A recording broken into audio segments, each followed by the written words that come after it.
Video को शुरू करते हैं। तो देखिए, इस वीडियो में हम लोग पढ़ेंगे सर्किट, मतलब एसी सर्किट में आरएल सर्किट, आरसी सर्किट और आरएलसी सर्किट, तीनों सर्किट के बारे में हम लोग देखेंगे। तो पहले आरएल सर्किट क्या होता है इसके बारे में देख लेते हैं। और जो आरएल सर्किट में जो जो चीज़ें हम निकालेंगे वही चीज़ें हम आरएलसी सर्किट में भी निकालेंगे। और क्या किस सर्किट में, आरएल सर्किट और हो गया आरसी सर्किट में भी वही चीज़ हम लोग निकालेंगे। यानी तीनों सर्किटों में सेम टू सेम बातें निकालेंगे और कोई इसमें अंतर नहीं होगा। जो अंतर होगा वो इस वीडियो में वही चीज़ मैं बताने वाला हूँ, ठीक है। तो यहाँ पर देखिए, ये परिपथ है, आरएलसी परिपथ है, सॉरी आरएल परिपथ है। तो आरएल परिपथ में देखिए, यानी आर और यल लगे होंगे। ऐसा परिपथ जिसमें आर और यल लगे हो उस परिपथ को आरएल परिपथ कहते हैं। लेकिन ये आरएल श्रेणी परिपथ है, समांतर परिपथ नहीं है। इसलिए देखिए दोनों श्रेणी में लगे हुए हैं, इसलिए दोनों श्रेणी में लगे हुए हैं। आप लोग को तो ये तो इतना पता हो चुका है भाई साहब कि आरएल जो श्रेणी होता, मतलब श्रेणी क्या होता है, श्रेणी परिपथ क्या होता है, ये तो आपको क्लियर हो चुका है, ठीक ना। तो ये आपका श्रेणी परिपथ है, आपको दिख रहा होगा। श्रेणी परिपथ में देखिए, देखा जाए तो ये देखिए वोल्टेज, जो ये प्रतिरोध है, इस प्रतिरोध में वोल्टेज ड्रॉप को वी आर दिखाए हैं, और जो इंडक्टर है, इंडक्टर में वोल्टेज ड्रॉप को वी एल दिखाए हैं। और इसके बाद देखिए प्रतिरोध में जो होता है, फेज डायग्राम आप लोग देखे होंगे, ऐसे होता है, वोल्टेज और करंट एक ही फेज में होता है। लेकिन इंडक्टर में आप देखे होंगे कि करंट पीछे रहता है, वोल्टेज आगे रहता है 90 डिग्री, है ना। तो ये चीज़ देखे होंगे। जब दोनों को मिलाएंगे, सपोज करिए कि इसी को आगे बढ़ा दीजिए, आगे बढ़ा देंगे तो ये आप देखिए, तो यहाँ पर ये आपका क्या है, करंट है, तो यहाँ पर आपका वोल्टेज होएगा। दोनों वोल्टेज के बीच में फेज डायग्राम खींच दीजिए। तो देखिए यहाँ पर हम करंट कर दिए हैं, यहाँ पर हम क्या कर दिए हैं, वोल्टेज कर दिए हैं। तो वोल्टेज आपका पीछे रह गया। तो इस कंडीशन में हम लोग यहाँ पर जब खींचेंगे फेज डायग्राम तो टोटल वोल्टेज ये पता हो जाएगा। तो यहाँ से ये पता चल जाता है कि सप्लाई वोल्टेज कितनी थी, ये वाली वोल्टेज हम यहाँ से निकल गया, और इसकी वोल्टेज ये हो गई, और यहाँ से यहाँ तक वोल्टेज ये वोल्टेज हो गई, वी आर वोल्टेज, ठीक है। यही बातें दिखाई गई है। तो यहाँ पर देख सकते हैं, तो देखिए यहाँ से यहाँ तो वोल्टेज है, प्रतिरोध में ड्रॉप वोल्टेज है, और यहाँ से यहाँ तो वोल्टेज है, वह इंडक्टर में ड्रॉप वोल्टेज है। टोटल वोल्टेज को निकालेंगे तो भी आ जाएगा, ठीक है। तो यही चीज़ें है। तो इस त्रिभुज से आप लोग क्या निकाल सकते, इस त्रिभुज से क्या हो जाएगा, ये देखिए पाइथागोरस प्रमेय लगाएंगे यहाँ से, तो वी स्क्वायर बराबर V L square plus V R square होगा। ये चीज़ देखिए यहाँ पर लिखा गया है, ये चीज़ें आपको दिख रहा होगा, है कि नहीं। वही चीज लिखा गया ना। तो अब देखिए यहाँ से पहला चीज हम लोग वोल्टेज निकाल लिए, इसको याद रखिएगा। क्या क्या निकाल रहे हैं, इस चीज को आपको ध्यान देना पड़ेगा ना। तो पहला चीज आप लोग निकाल चुके हैं। अब दूसरी चीजें को हम लोग देखते हैं कि इससे अब और क्या निकालेंगे। उपरोक्त परिपथ से स्पष्ट है कि क्या मतलब क्या है, परिपथ में शुद्ध संधारित्र परिपथ और शुद्ध प्रेरक जो परिपथ है वह श्रेणी क्रम में जुड़े हुए हैं। बस यही बातें बोलनी थी, मैं यहाँ पर लिख दिया हूँ। और यहाँ पर क्या है, V क्या है, सप्लाई वोल्टेज है, VR क्या है, रजिस्टिव वोल्टेज ड्रॉप है, VL क्या है, इंडक्टिव वोल्टेज ड्रॉप है। ये सब बातें मैं ऊपर अभी जस्ट बताया ही, ठीक ना।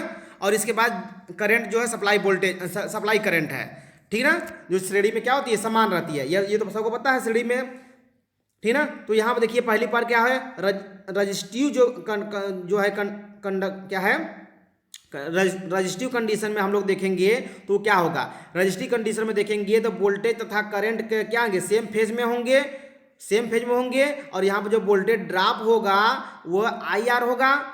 और यहाँ पर देखिएगा ध्यान से, इंडक्टिव कंडीशन में जो वोल्टेज और करंट होगा वो 90 डिग्री फेज डिफरेंस होगा।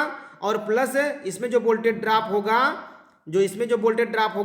VL होगा, VL बराबर IXL होगा, ठीक है। अब देखिए इन्हीं सब चीज़ों को हम क्या करते हैं, रखते हैं। उसी जो वोल्टेज, जो यहाँ से देखिए वोल्टेज, ये सूत्र, ये त्रिभुज बना था ना, तो त्रिभुज बना था, तो इसी त्रिभुज से ये आपको मिल गया था। तो VR की जगह वही IR रख दिए, और VL की जगह I इतना रख दिए। अब इसी को देखिए निकालेंगे, यहाँ से निकालेंगे तो V स्क्वायर बटे कितना जाएगा, या कड़ी में रहने दीजिए, या सीधे केवल I निकाल दीजिए, कोई दिक्कत नहीं है। तो V बटे के I हो जाएगा, तो ये आ जाएगा V बटे के I बराबर Z हो जाएगा।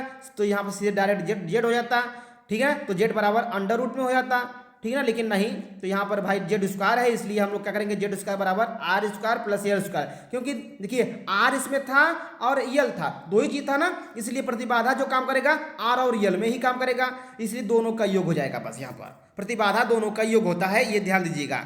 हम आर्यल परिपथ में तो दूसरी चीज हम लोग यहाँ से निकाल चुके हैं, प्रतिबाधा।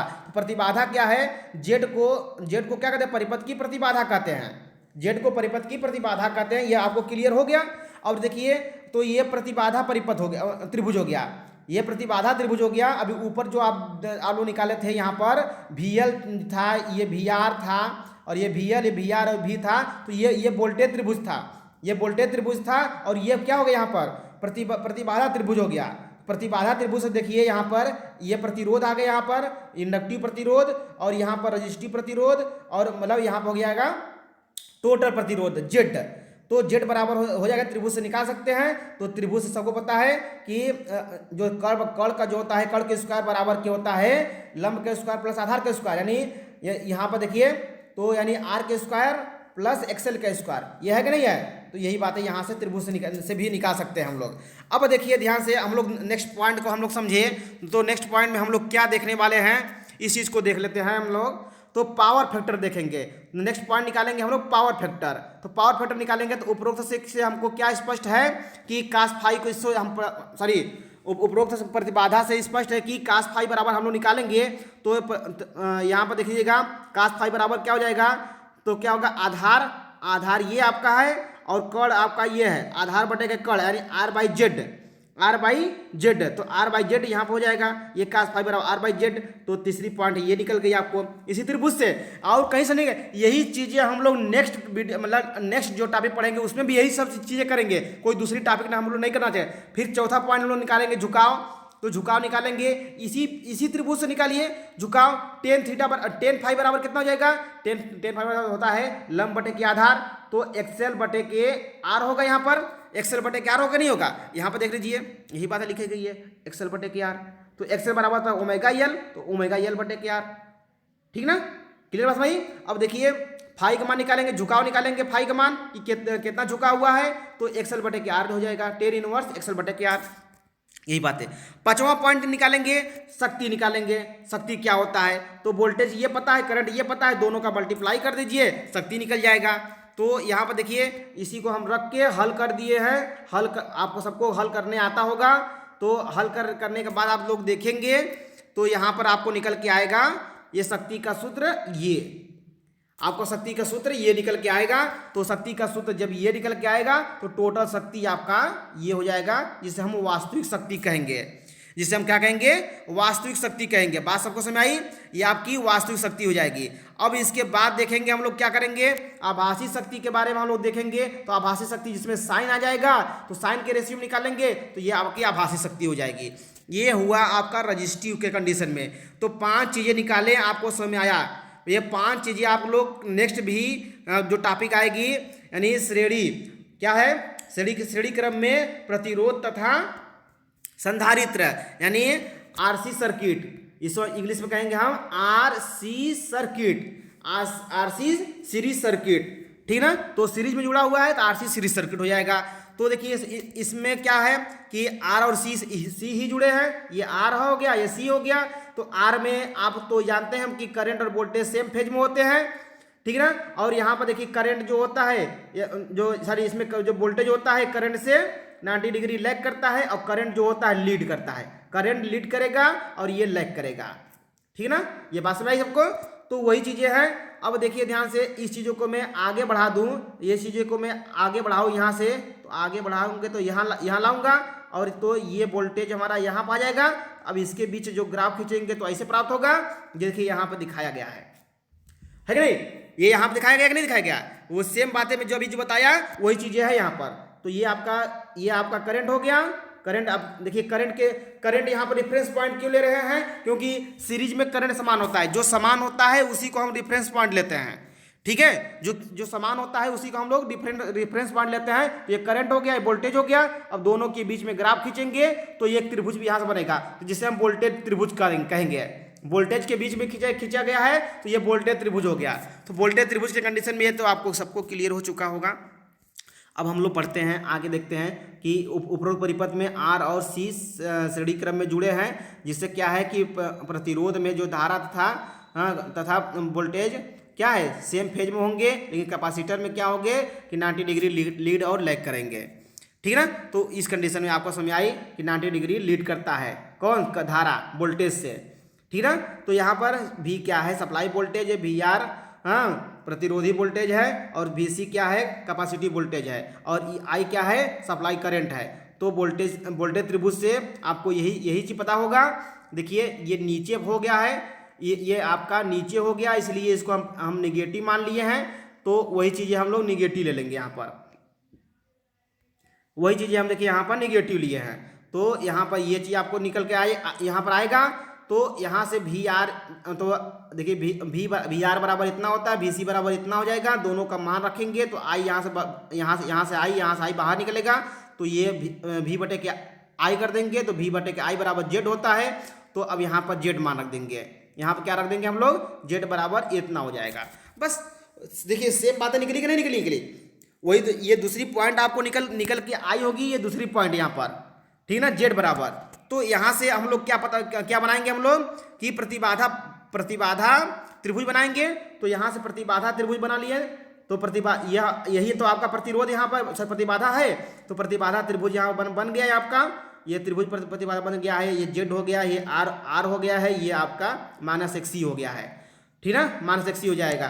तो अब इसी से अब देखिए क्या क्या निकालेंगे, cos फाई का मान निकालेंगे। हाँ, cos फाई का मान निकालेंगे तो R/Z हो जाएगा। तो R मतलब आधार बटे के Z हो जाएगा। फिर ये हो जाएगा। अब फिर झुकाव निकालेंगे तो झुकाव बराबर हो जाएगा माइनस, देखिए इसमें क्या है कि -XC है। ठीक है ना, -XC बटे के ये हमारा R हो जाएगा यहाँ पर। तो फिर झुकाव निकाल कर थीटा बराबर टेन इनवर्स, इसको इधर पे देंगे तो टेन इनवर्स में हो जाता है। ठीक है। अब यहाँ देखिए शक्ति निकालेंगे। नेक्स्ट पॉइंट आपका यही होगा शक्ति। तो शक्ति का सूत्र है वोल्टेज ये करंट ये दोनों का मल्टीप्लाई करेंगे तो यहाँ पर वास्तविक शक्ति निकल करके ये आएगा, आभासी शक्ति निकल करके ये आएगा। तो ये यहाँ पर ये आपका हो जाएगा आरसी सर्किट। यहाँ से आरसी सर्किट आपका खत्म हो गया। अब देखेंगे कि हम लोग मतलब आरएलसी सर्किट क्या होता है। आरएलसी सीरीज सर्किट तो ऐसा परिपथ जिसमें आर एल सी तीनों लगे हो। तो ये आर एल सी तीनों लगे हैं, तो इस परिपथ को हम लोग आरएलसी सर्किट कहते हैं। परिभाषा आप यदि लिखना चाहते हैं तो लिख सकते हैं। तो देखिए इसका जो होगा प्रतिरोध में ऐसा ही होता है। इंडक्टर में आप लोग देखे होंगे वोल्टेज लीड करता है, और इसमें देखिए कैपेसिटर में देखे होंगे करंट लीड करता है ना। तो अब तीनों को हम लोग मिला देंगे। तो देखिए यहाँ पर इस चीज को हम लोग यहाँ बैठा देंगे तो ऐसे हो जाएगा। तो यहाँ पर देखिए वी एल यहाँ पर हो जाएगा, और यहाँ पर देखेंगे तो वी आर यहाँ पर हो जाएगा, वी आर यहाँ पर होगा ना। तो वही चीजें देखिए यहाँ पर कुल मिला करके आप लोग देखे होंगे तो ऐसे बन गया होगा। ये वी एल और यहाँ पर ये वी सी नीचे है, ये है वी सी, और ये यहाँ पर वी आर हो जाएगा, है कि नहीं, यही होगा ना। अब देखिए ध्यान से, इसके बाद हम लोग देखेंगे तो इस कंडीशन को देखिए फेयर डायग्राम यहाँ पर दिखाया गया है। ये फेयर डायग्राम दिख गया। अब ये इतने पार्ट को हम लोग यहाँ पर निकाल लिए हैं, देख लीजिए। अब सबको समझ आ रहा होगा। ये VC हो गया, ये VC हो गया, ये V हो गया, ये V हो गया, VR हो गया, ये VR हो गया। इसी कहेंगे त्रिभुज, वोल्टेज त्रिभुज। ठीक ना, ये हो गया वोल्टेज त्रिभुज। इसी वोल्टेज त्रिभुज के बारे में हम लोग देखेंगे आगे। तो देखिए ध्यान से, तो वोल्टेज त्रिभुज से मतलब जो इसमें दिया है वही सब बातें लिख दी गई है। भी इतना ही, ये सब इतना ही सब आगे बताया गया है। तो आइए, प्रतिरोध में क्या है वोल्टेज ड्रॉप, जो वोल्टेज करंट से दोनों क्या है एक ही फेज में है। इंडक्टर में वोल्टेज क्या होता है लीड कर रहा है, और कैपेसिटर में करंट लीड कर रहा है। ठीक ना। तो इस कंडीशन में ये इतनी बातें समझ में आई। तो वोल्टेज त्रिभुज से ये आपको टोटल निकल के आएगा, वोल्टेज त्रिभुज से ये टोटल निकल के आएगा। तो VR का, VC का, VL का मान सब रख देंगे। तो रखने के बाद यहाँ से आई स्क्वायर निकल के आएगा। तो यहाँ पर V स्क्वायर बटे के आई स्क्वायर बराबर जेड स्क्वायर हो जाएगा। तो अब देखिए टोटल आपको ये इतना मिलेगा। अब ये इसको इधर भेज देंगे तो अंडर रूट में चला जाएगा, VL माइनस VC स्क्वायर हो जाएगा, है कि नहीं, VL माइनस VC स्क्वायर हो जाएगा। ये देखिए आपको प्रतिबाधा निकल के आ जाएगा। तो इसमें RL देखिए, इसमें R भी आ गया, L भी आ गया, C भी आ गया। तो C निगेटिव होता है, ये आपको समझ आ गया होगा।